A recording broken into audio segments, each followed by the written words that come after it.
it's just the cost of learning and doing business. And when you're in business, I remember for the first time when I received a bad review on Google. And I Hmm. was devastated because my business is my baby, right? Every single review counts, especially for the first few years when you're in business. It was heartbreaking. And I remember one of my good friends, his general contractor commercial, he was like, when you're in business long enough, you're going to get that. It's almost like a milestone.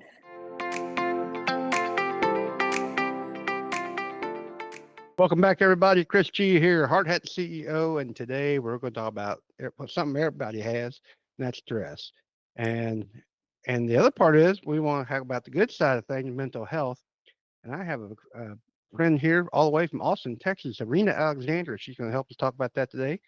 Welcome, Irina. Irina, how are you doing today? I'm fantastic. Thank you for having me. Is it? I'm in mid Missouri. Is it hot down there right now? Well, not hot for you, but what's the temperature in Austin? I think today it's been a rainy week, so it's in the middle Oh, 80s. So it's pretty actually okay. nice for us. That is nice. Well, Irina, tell us a little about yourself, and then we're going to talk about stress and mental health and how uh, how you have used that. And you used to own an HVAC company. I thought that was awesome. That she's an all-around entrepreneur and investor too. So go ahead. Yes.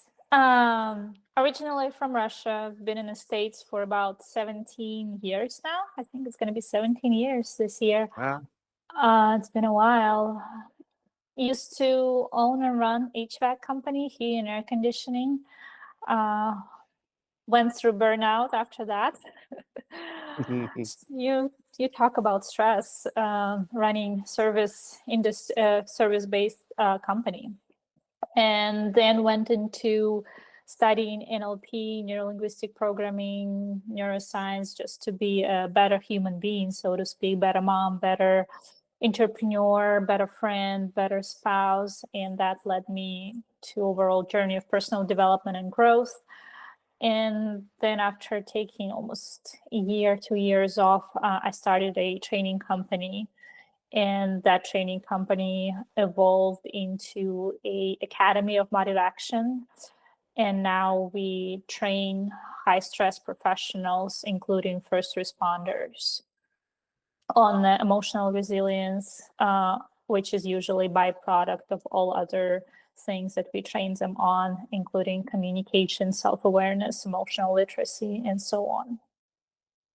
I have a good friend in HVAC, and I go to church with, and he does a lot of my work. But knowing what you know today about what you're training high stress individuals about, what would you have done differently? How would you use those tools in your HVAC company back in the day? I think I would have done a lot of things differently. I would be just a better boss, better leader, because I like to say that managers kill businesses, leaders make it thrive. Being originally from Russia, I was actually born in USSR, so very different background, very different mentality. Hmm. And then being my first large business in the States, I didn't have behavior flexibility to communicate and lead the people in America, because I was still that very rigid Mm. uh, Russian lady. So I would done a lot of things differently, especially when it comes to communication and interaction with my employees.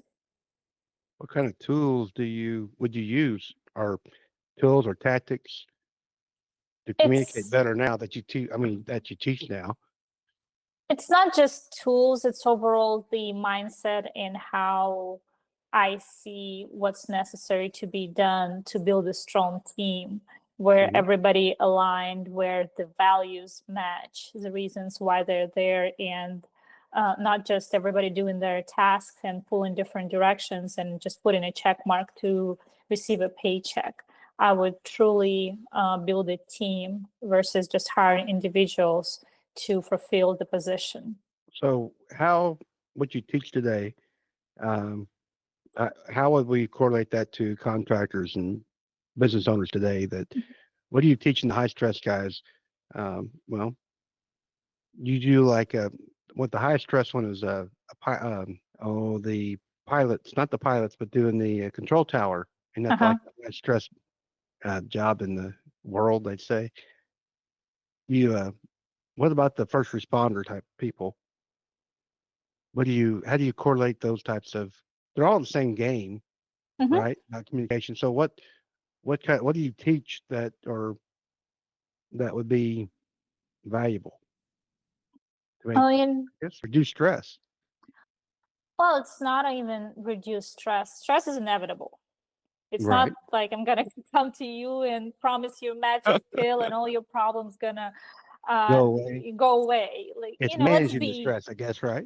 yeah, to be honest, what is actually they're experiencing. Well, we were at the police department not too long ago, and lieutenant made a joke like, if you're not on your third marriage, you need this.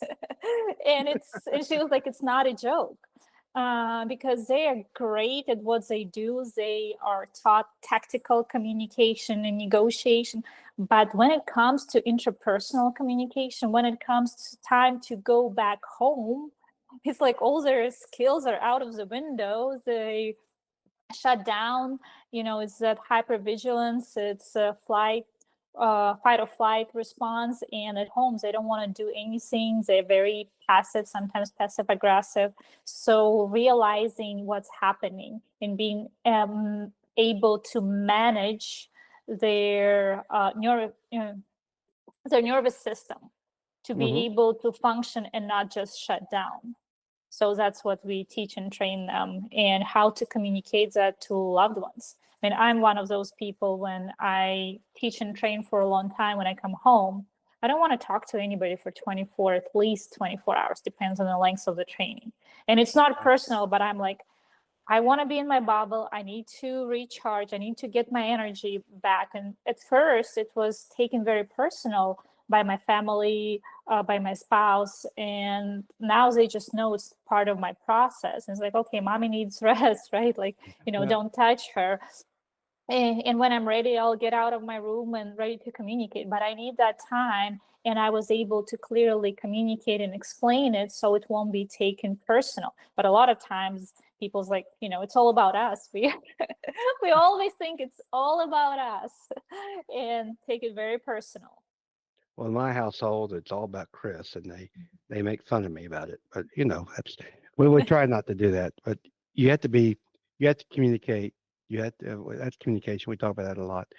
Um, they have to understand what you're trying to do, and you have to respect them too. I mean, they want them if they communicate with you, you need to understand what's going on, and it goes both ways. Absolutely. On mental health, I what's your definition of mental health? Because I guess there's a lot of different ways that it could be defined, but when you and I are talking about it, what's that really mean? I like to make things simple. Hmm. And for me, it's your emotional state. It's what's happening also. What are your thoughts and feelings and how they're all connected? So how good are you feeling of what's happening inside your head? I mean, it's all about thoughts a lot of times. We don't realize it, but I like to, especially for business owners and anybody, we're all driven by numbers, right? Even in the first responders, they still have to fill out the charts and all the numbers. But behind every single number, even if it's a revenue or number of people being detained and so on, it's a human being that does the job. And behind every human being is a behavior. But what drives that behavior? Why certain people behave certain way? Hmm. It starts here in your head. What are you focusing on? And that focus in your head creates certain emotions, and emotions also trigger behavior. So people want to fix the numbers, but it's a byproduct. You have to go to the root cause. You have to go to the roots. And that's where we say it's all comes from your head. So you need to figure out what's happening there. And for me, mental health is the awareness what's happening and being able to manage it, because people have tendency to go into dark places in their head. I understand they do. Pray nobody does, but that does happen. So it's like proper sleep, good nutrition, exercise. Does that help your mental health? Does it give your body, make it feel good, so now your brain can focus on how it's feeling and manage that It better? does. It's not what we do, but it's Yeah. absolutely part of it. So yes, proper nutrition. Yes, proper sleep. But it's easier said than done. Have you ever, we all know what needs to Oh, be done. I need to yeah. have a good 8-hour, 10-hour, 6-hour sleep, whatever that is. And you Right. go to sleep and your brain just simply won't shut off. Cut down. Or when you wake up, I mean, that was me in the past. I felt like I was working all night long. I would wake up and I was feeling drained. And I was like, what's going on? Because even if I was sleeping, I was still dreaming, I was still working, my brain was still functioning. And it's like, okay, great. It's like I said, easier said, like shut your brain off and go to sleep. Great. But how do I How? do that? So that's where we come in and we start, okay, what is actually happening? Because the first step is awareness, right? You have to acknowledge what's happening. You have to be aware of what's happening. And Right. then, is that a problem? Because people's like, well, I don't sleep well, but they don't see it as a problem. Because if you don't acknowledge that it's a problem, you won't be able to affect it or change Yeah. it. Because, I'm not going to force you to do something you don't want to. It's Right. just not going to be effective, because we are for lasting change. And if you don't want that, like, why would I waste my time? If you do recognize that it's a problem, then let's have a conversation. Or let's have a conversation to even figure out if it's a problem or not. Because a lot of people, even smoking, right? People say it's Yeah. bad, it's bad. Great, but do you believe it's bad? How does that affect you? If you don't see it as a problem, it's a problem for your kids, it's a problem for your family, whatever it is, it's still not you. You have to make a decision to change.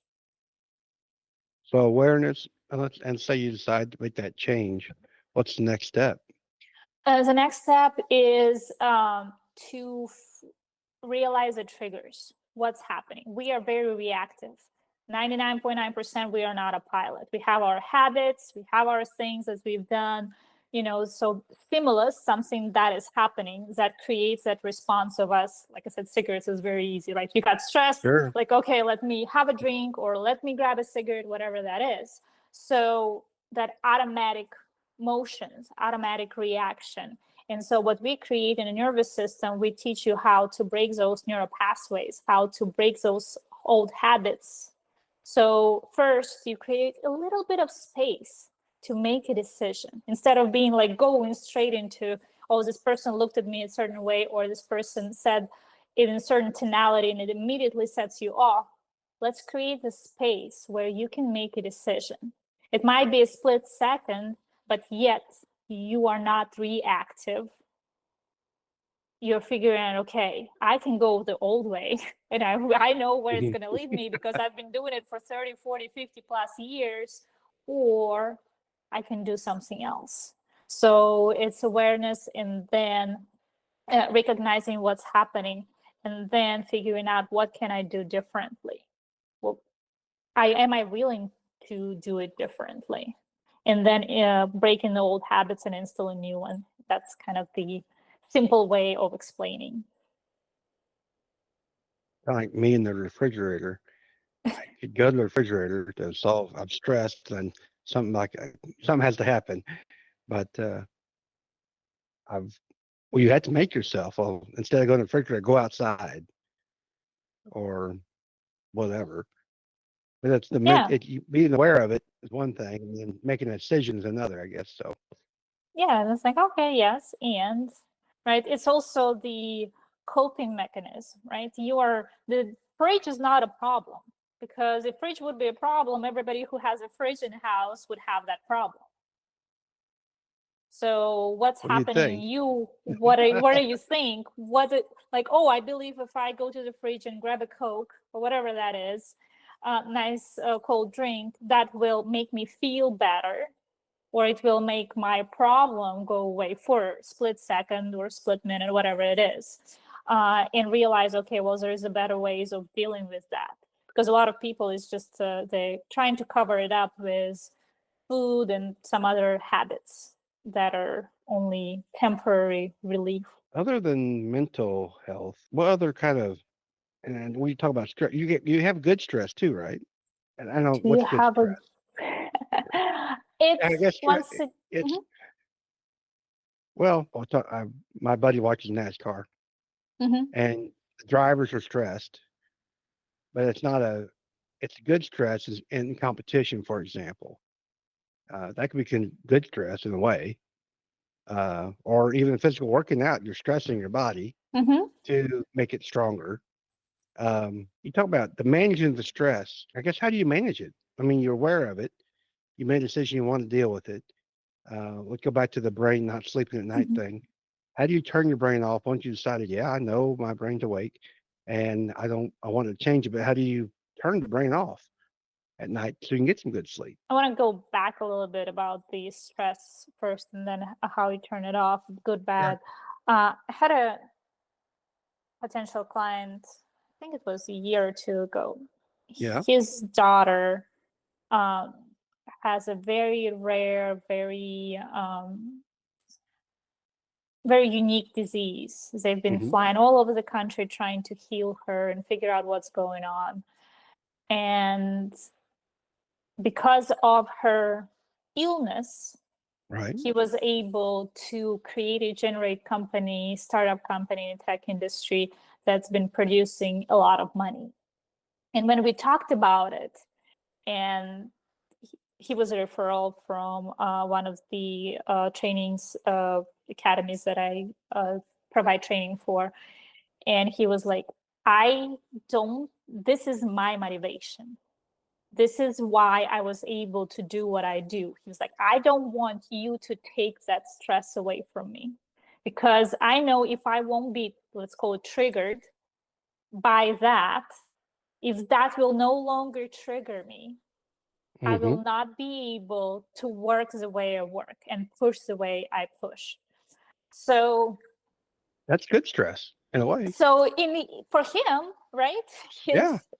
his daughter's illness is the reason the why he's doing what he's doing. And I was like, hey, just to be clear, I will not take what you don't want me to take. You are, Sure. this is not to do on you, right? We use hypnosis and some other stuff, but it's not to do it on you, it do it with you. You are fully capable of saying no, I want to work on this, and no, I don't want to work on that. So first is to, like, once again, how is that a problem? His drive because of his daughter's illness is not a problem to him. It was like, well, keep that stress. If it's not a problem, keep it, right? Exactly. But if it is, and you believe that it's affecting your sleep, your health, and so your relationships, then you're like, okay, I need to do something about it. And that's where your question is like, what do you do? Hmm. And that's where you have to become very, very honest with yourself. What exactly are you stressing about? Because people's like, I'm stressed about money. Great. That is the surface level. What Right. specifically? What is specific? What is the worst? Like, what's about money? Business owners like, oh, I won't be able to make a payroll and pay my employees. Great.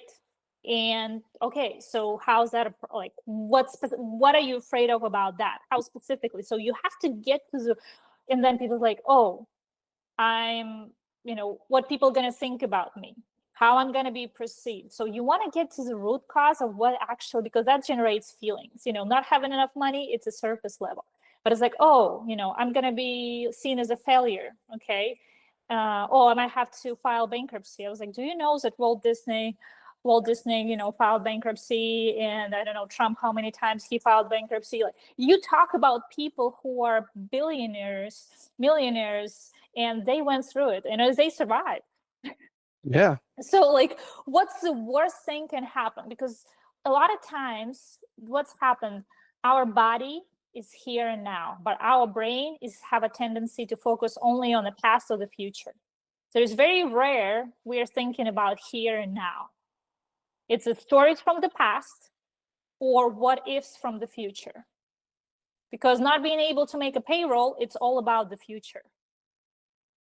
And how I'm going to be perceived. How do you know how you will be perceived? Because in the past I've seen that, or somebody said something, or I've seen it on the story. So it's here or there, but it's never now. But how is it a problem right now, right this second? So being able to bring people into now, being able to bring people into their bodies, like, where is that in the bodies that you're feeling? What exactly? So realizing that it's all in your head, just like digging down was like, okay, yeah. Okay, you have to file a bankruptcy. So what? Like just. What's that mean? Yeah. So you're healthy, right? Like you have 2 legs, you have 2 hands, you have your brain, like, you came so far. I'm pretty sure every one of us had to overcome a lot of shit in our lives. Pardon my language. Yeah. No, you're right. And you made it. So what makes you think you won't make it? And you have a tendency to worry. So there's just a lot of deep thoughts around, like, you have to almost analyze yourself, analyzing, and kind of break that construct and realize, oh, okay, yeah, like, okay. So then another thing is as simple, practical as not to work. I had a tendency to bring my laptop to the bedroom. I have a rule right now: no laptop in the bed. Like, bedroom is is a place, like, not allowed. Not work on my phone also. So because once again, emails never end. Heating and air conditioning industry, somebody's AC is going to break in the middle of the night. Like, It's going to happen. Yes. Like, especially summer in Texas. So, but we do have a call center. Like, if I don't have a dispatcher, we had a call center, and they do reply, and they do say, okay, the business is closed. They'll get to you first thing in the morning. So being able to let control go.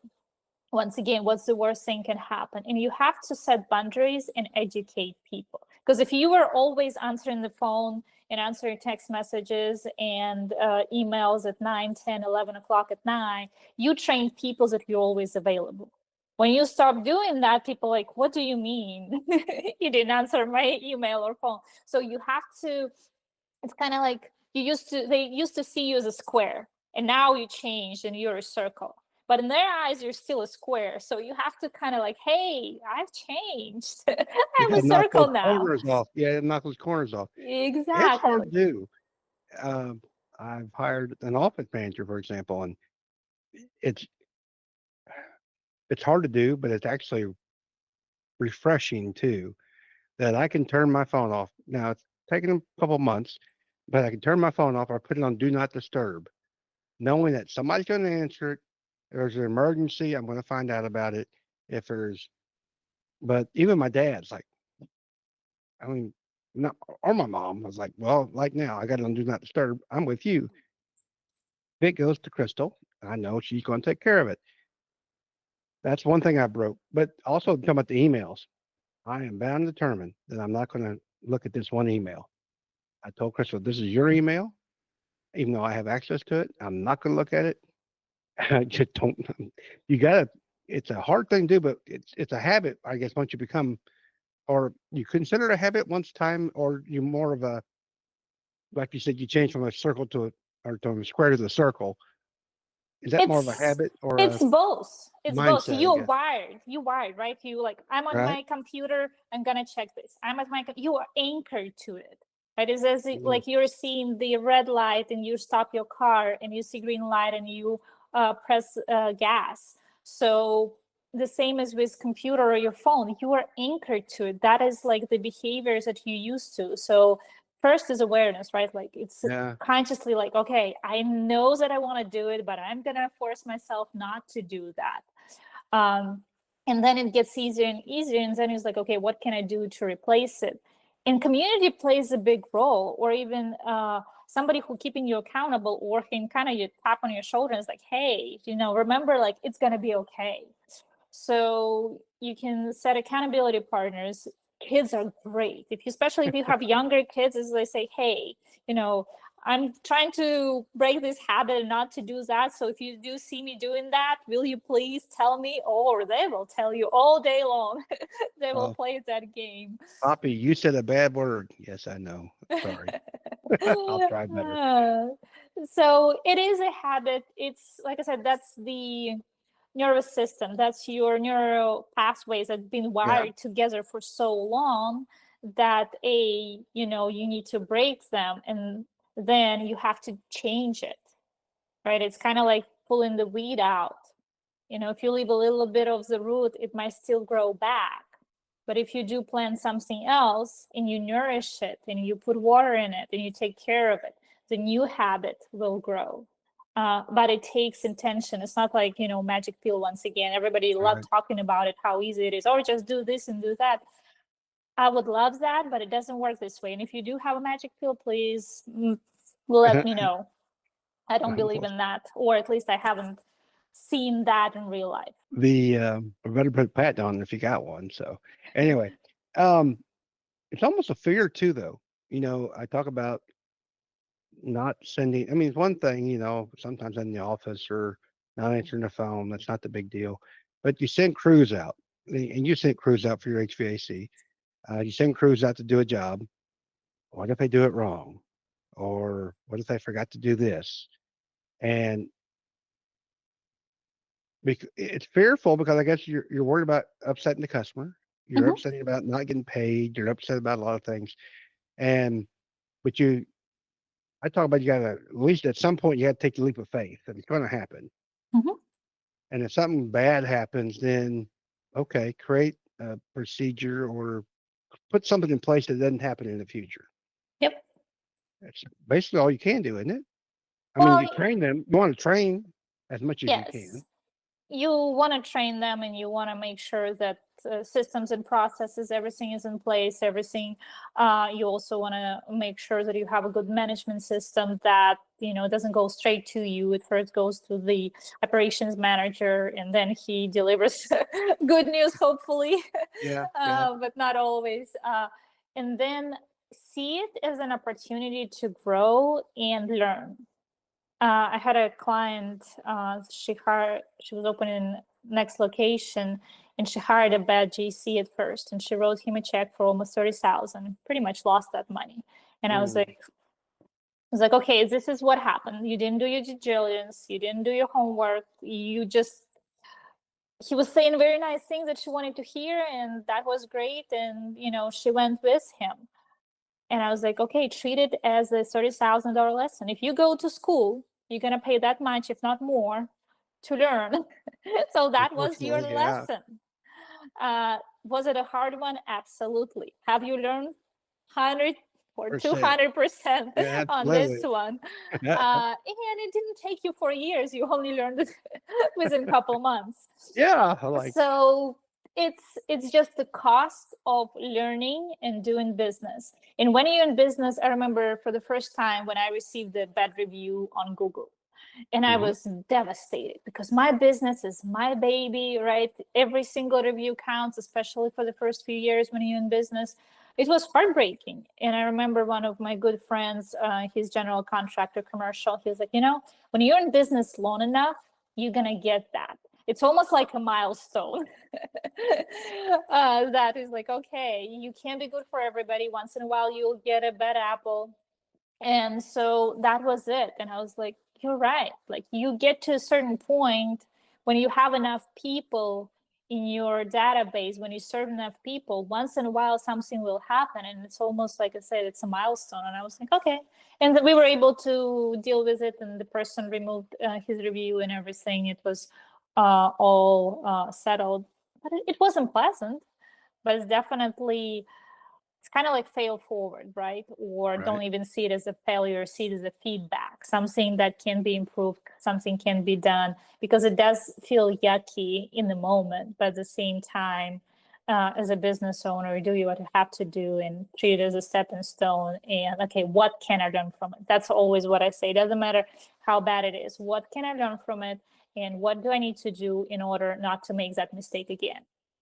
Because then that's what makes you a good business owner. That's what makes you a good entrepreneur. What needs to shift? What needs to change? Because if you're not changing in such a fast changing world we live now, then you're going to fall behind, and then there are going to be more problems.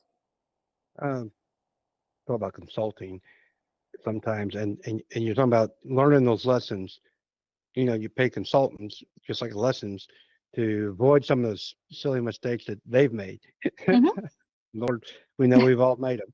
So we're trying to avoid that without paying the, maybe she could have paid a consultant 5 or 10,000 and try to avoid some of those things versus her $30,000 lesson. But we all know that she's got it down. She don't need a consultant for the future because she ain't gonna make that mistake again. Yep, absolutely. It's fascinating how many people are choosing, consciously or unconsciously, to learn on their own mistakes. You can tell, especially if you have kids, 20 times, sometimes even employees. You can tell so many times, but until they do that, until they get hurt, they won't learn their lesson. And it's fascinating. It's like, wouldn't it be easier just to learn from somebody else? But yet, as a human being, a lot of times, we don't see things that way. Yeah. Yep. I was wondering, off the top of my head, you've done some research. Is there a percentage of people that don't, that like the 80-20 rule is like 20% of the people, or 10-90 are like 20% of the people out there willing to train themselves versus learn the hard way?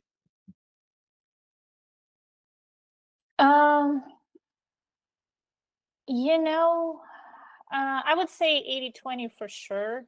And I think the world is changing, and the newer generation, they're, I think, more exposed to personal development, coaching, and training. They're more willing to step into that versus the older generation. And that is just what I observe. That's my personal, from the amount of business owners and small business and entrepreneurs that I've been around pretty much my whole life here in the States.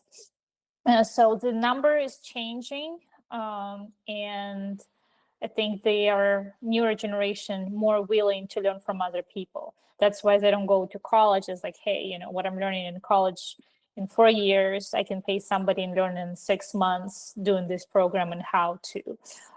So I see that trend happening right now. Well, when I was younger, all you had was books. Literally all you had was books, I guess. I mean, you had a phone, but it cost long distance. You didn't call people across the world, or talk to people who are originally from Russia in Austin, Texas. But we had books, and if you didn't like to read, which I really didn't care for at the time, I found other things. Then you had TV, but were limited to the channels, blah blah blah. Well, now today, so then the information came around, the information age, and you had all this information available to you. So anything you're learning anywhere else, you probably find on the internet. And what we're seeing today is that more of keeping people. It's more of the making it happen. The implementation of the knowledge is there. Absolutely. That's what I start saying is knowledge is only potential power, because we used to say knowledge is power. Yeah. And yes, like you said, back in the days, it makes sense because access to the knowledge was limited. Correct. Now you have knowledge everywhere. And a lot of people prefer podcasts, right, versus books, because by the time book is published, it might be already outdated in a certain way. So the access of information is there, but yet how many people are actually implementing it? And that's what a lot of people when ask, like, what is your biggest competitor or something like that? And I was like, you won't believe, it's self-help, right? Is the self-study and all of that, all the books that people's like, okay, what book do you recommend? And I was like, if book would help you to implement something, get your ass out of, up and do things, that would be so amazing. But a lot of people, They read it, consume it, and yes, but they're they do satisfied. nothing with it. And Yeah. that's where I think the mentorship, the coaching comes in play, because we become the people who are pushing you to take action.